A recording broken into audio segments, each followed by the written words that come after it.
বলছি বাঘের মুখোমুখি দেখা সেটা মানে কেমন লাগছিল সে সময়? সে তার দৃশ্যটা আলাদা, সম্পূর্ণ চিত্রটা আলাদা। তার চিত্রটা সেভাবে একমাত্র আমি চোখে দেখেছি, যার জন্য আমার চোখের থেকে স্বপ্নটা যাচ্ছে না বাঘের বাঘের। ওর চিত্রটা আলাদা, আমি যেন সামনেই ভুলতে পারছি না। এরকম একটা পরিস্থিতি মাঝখান দিয়ে আছে। কিছু মানুষ যারা বেঁচে আছে সাহসিকতার মাঝখান দিয়ে ছাড়িয়ে নিয়ে আসছে, তারা পয়সার ওপর দিয়ে বেঁচে আছে। আর আমার তো পয়সা নেই, অর্থ নেই, আমি কি করে বাঁচবো, এইটাই তো আমার চিন্তা বেশি। আমার মাঝখানের উপর নির্ভরশীল, আমার এর উপর জীবন জীবিকা, এর উপরে সব। একটা ছেলে একটা মেয়ে, মেয়েটা বছর তিনিক হচ্ছে বিয়ে থোয়া দিয়েছি, আর ছেলেটা সামনে আছে।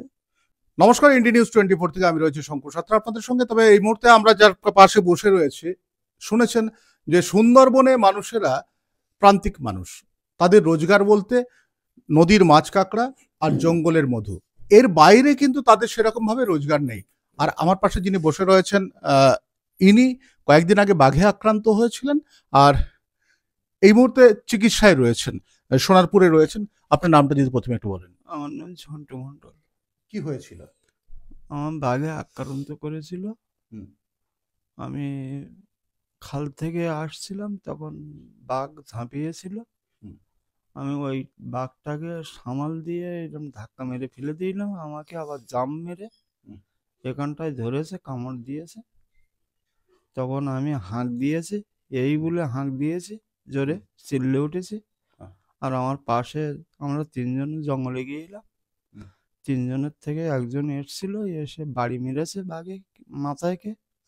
বাড়ি মারলে তারপরে দু বাড়ির পরে তারপর আমাকে ছেড়ে দিল, দিয়ে আমাকে নৌকায় নিয়ে এলো। নিয়ে তারপরে বুধবারের দিনকার 4টের দিকে অ্যাক্সিডেন্ট হয়েছি। আর বৃহস্পতিবারে 12টার দিকে আমি গোসবায় ভর্তি হয়েছি। ওখানে প্রাথমিক চিকিৎসা হলো, হয়ে তারপরে আমাকে নিয়ে গেল জামাইবাবু, আমার টিঙ্কর মন্ডল, আমার জামাই। এটা কবেকার ঘটনা? ওটা বুধবারে অ্যাক্সিডেন্ট হয়েছিলাম, বুধবারে বিকালে 4টের সময়। মানে শেষ বুধবার? বুধবার মানে কত তারিখ হচ্ছে?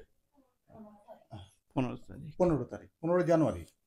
বলছি, আপনাকে থাবা মেরেছিল না বাঘ ধরে নিয়েছিল? বাঘ আমাকে ধরে নিয়েছিল, আমাকে থাবা মেরেছিল, কামড় দিয়েছিল। হ্যাঁ কামড় দিয়ে